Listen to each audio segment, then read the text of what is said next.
आप सबको नमस्कार। सर्वप्रथम इस धरा को नमन करती हूँ आम्बेडकर जी और यहाँ उपस्थित तमाम लोगों ने मेरा नाम चुना। मैं ये सोच कर अभिभूत हूँ। मैं किस्मत वाली हूँ कि आप लोगों के समक्ष हूँ, आप लोगों के सामने हूँ और अपने दिल की बात कह पा रही हूँ। वैसे तो बीच में वो स्क्रीन की छाया होती है, वो पर्दा होता है, आज वो पर्दा भी हट गया है तो और ज़्यादा प्रसन्न हूँ कि आपकी आंखों में आंखें डालकर सच कह पाऊंगी। मैंने पूछा मुझे क्या कहना है, तो मुझे कहा गया बस कह दो। तो मैंने कहा कोई विषय है, तो कि जो आप चुन लो वो विषय है। तो मैंने चुन लिया वसुधा का कल्याण। मैंने चुन लिया कि इस धरा का कल्याण विषय अगर ये है तो कोई विचारधारा ले आए, चांद ले आए, सूरज ले आए, अगर देश प्रेम सर्वोपरि है तो फिर सब कबूल है, सब चल जाएगा। कोई विषय चल जाएगा, कोई समाज चल जाएगा, कोई धर्म चल जाएगा, कोई पंथ चल जाएगा, कोई लिंग चल जाएगा। अगर देश प्रेम है तो सब चल जाएगा। और ये मैंने कहीं और नहीं, इसी ज़मीन पर हिंदुस्तान में, भारत में हर आंखों में देखा है, उसे महसूस किया है और वही काम मैं स्क्रीन पर भी करने की कोशिश करती हूँ।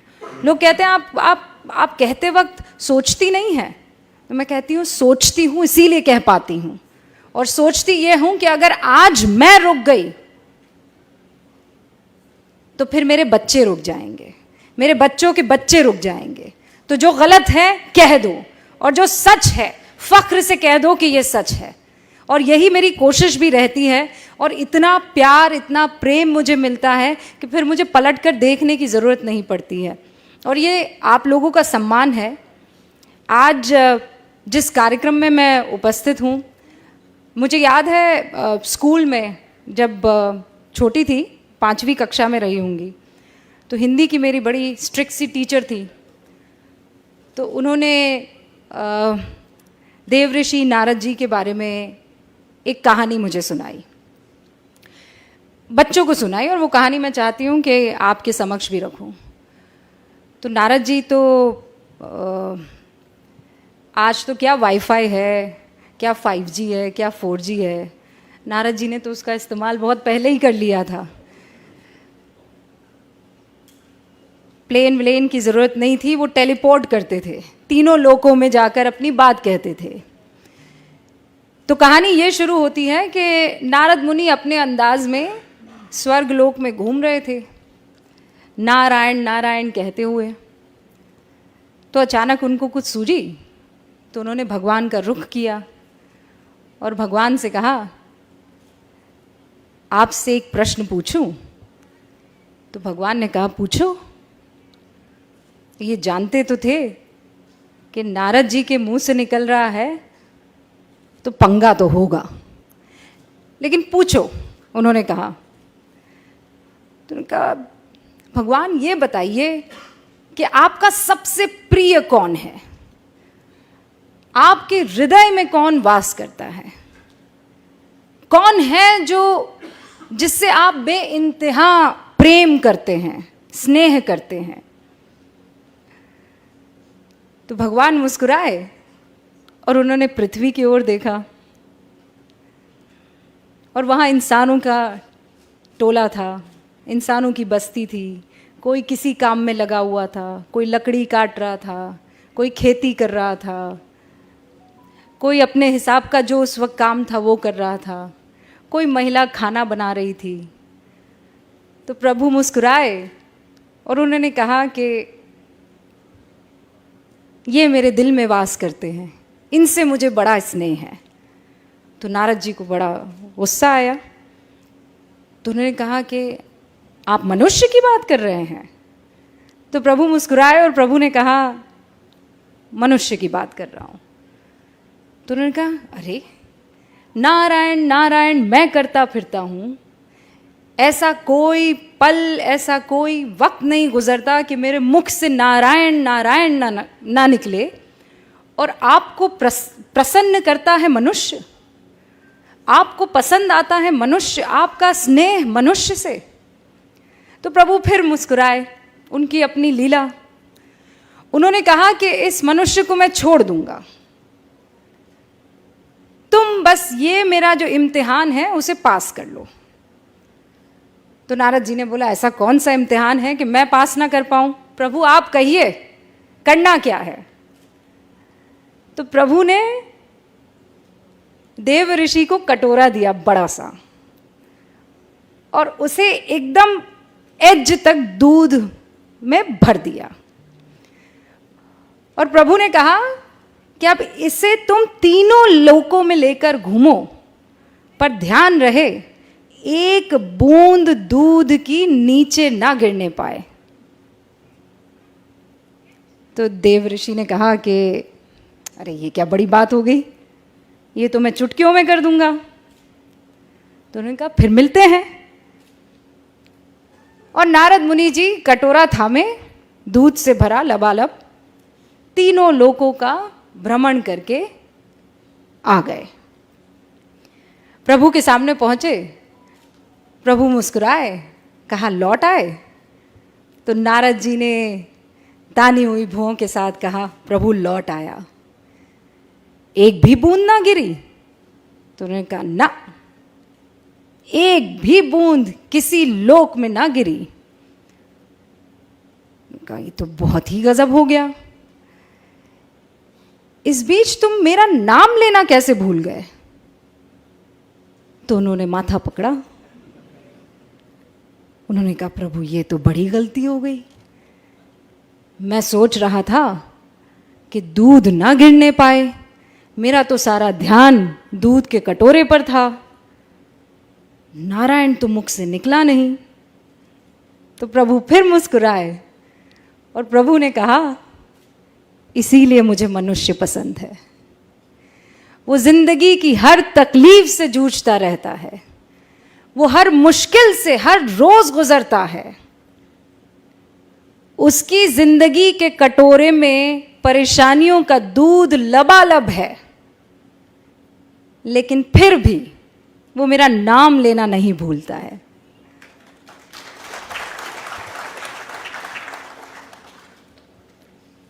तो देव ऋषि भी मुस्कुराए, हाथ जोड़े और कहा प्रभु की लीला अपरंपार है, नारायण नारायण, और मनुष्य भी कमाल है। तो आज जब मैं दिल्ली से यहाँ का सफ़र कर रही थी तो एक बार फिर से देव ऋषि नारद मुनि मेरी आंखों के सामने थे, मेरा बचपन मेरे सामने था, और वो बुजुर्ग हिंदी की टीचर जो इसी अंदाज में कहानी कह रही थी, और मुझे लगता है इससे बेहतर कह रही थी वो, और मैं टकटकी लगाए उन्हें सुन रही थी और ये जानने की कोशिश कर रही थी कि कौन बेहतर होगा, मनुष्य कि देव ऋषि नारद मुनि। लेकिन प्रभु की लीला। अब इसे आप कट्टू जोड़ दीजिए पत्रकारिता में। हाँ, हमें करप्शन उजागर करना है, देश की नीतियों पर, तमाम तरीके की राजनीति पर, हर तरीके की कवरेज करनी है, क्राइम भी हो रहा है, महिलाओं के उत्थान की बात करनी है, समाज के कल्याण की बात करनी है। तो ये कटोरे में दूध है, लेकिन क्या इस बीच मैं इस धरा के कल्याण को भूल जाऊंगी? वो भी मुझे ध्यान रखना है। और एक पत्रकारिता का उसूल हमें सिखाया गया था, सत्यम शिवम सुंदरम। लेकिन सत्य हमेशा सुंदर हो ये जरूरी नहीं है। और जिस दिन मेरे पत्रकार बंधुओं ने ये समझ लिया, ये जान लिया कि सत्य कड़वा होता है, और उसे पीना भी सीखो और उसे पिलाना भी सीखो। कई बार ये दुखी कर सकता है, लेकिन अगर सत्य को अपनाएंगे नहीं तो फिर आगे बढ़ नहीं पाएंगे। वो कहते हैं या तो आप इस तरफ आ जाती हैं या इस तरफ आ जाती हैं, कोई ग्रे एरिया भी छोड़ दीजिए। लेकिन जब आप धरा की बात करते हैं तो वहाँ कोई ग्रे एरिया छूटता नहीं है, फिर तो सच होता है या झूठ होता है। और हर बार आज के दौर में मैं ये महसूस करती हूँ, क्योंकि आप सभी लोग सोशल मीडिया पर होंगे, आप कुछ लिख दीजिए, आपके ऊपर बौछार होने लगती है। प्यार कम होता है, नफरत की बौछार ज़्यादा होती है। तो क्या वो आपको कुछ कहने से रोक देगा? ये आपको तय करना है। क्या उन गालियों से आप सत्य सामने रखना छोड़ देंगे? ये आपको तय करना है। और मैं हमेशा अक्सर जहां जाती हूं ये कहती हूं कि मैं आइसक्रीम नहीं हूं कि जिसे देखकर, जिसे सुनकर हर कोई खुश हो जाए। मैं एक पत्रकार हूं और पत्रकारिता में दो पक्ष ही होते हैं। अक्सर ये सिखाया जाता है कि पत्रकारिता में आपको अनबायस्ड होना चाहिए। बहुत लोग मेरी बातों से इत्तेफाक नहीं रखेंगे, लेकिन मुझे ये कहना आप लोगों के सामने ज़रूरी है। जब देश की बात आएगी, वतन की बात आएगी, तो इसमें अनबायस्ड कोई कैसे हो सकता है? एक आतंकवादी दनादन गोलियां चला रहा है, आप निष्पक्ष हो जाएंगे? एक 8 साल की बच्ची के साथ बलात्कार हो रहा है, आप निष्पक्ष हो जाएंगे? आपको पक्ष तो लेना होगा ना।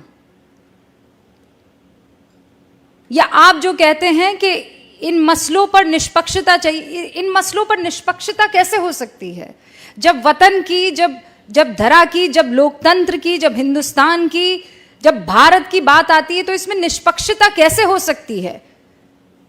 कोई माई का लाल मुझे बता दे कि नहीं, निष्पक्षता के नाम पर वो हिंदुस्तान को एक तरफ कर देगा और वो दूसरी तरफ खड़ा हो जाएगा। तो ऐसे में अगर कोई कह दे कि आप निष्पक्ष नहीं हैं, तो मुझे कबूल है। अगर हिंदुस्तान के साथ खड़े रहना, उसके मूल्यों के साथ खड़े रहना, उसके लोकतंत्र के साथ खड़े रहना निष्पक्षता नहीं है, तो मुझे कबूल है।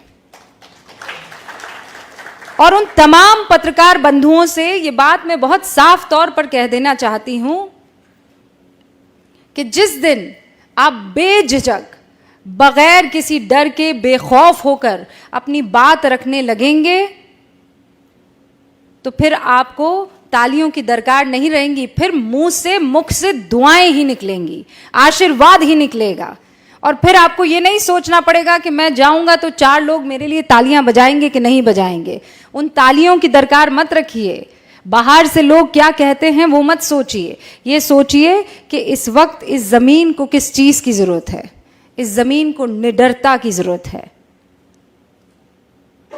इंस्पेक्शन की जरूरत है, आत्मचिंतन की और मंथन की जरूरत है। और फिर मैं कह रही हूं, कोई विचारधारा हो ना, किसी को चांद पसंद है, कोई ना, किसी को सूरज पसंद है, कोई ना, पर है तो धरा ही के ना, है तो धरती ही के। और जब तक वो धरती में सम्मिलित है, वो चांद हो कि सूरज हो, वो हमारे हैं और हम उनके साथ खड़े हैं। अपनी बात को मैं यहीं विराम देती हूं, लेकिन इस उम्मीद के साथ कि मेरे जैसी उन तमाम आवाज़ों को आपका आशीर्वाद हमेशा मिलता रहेगा।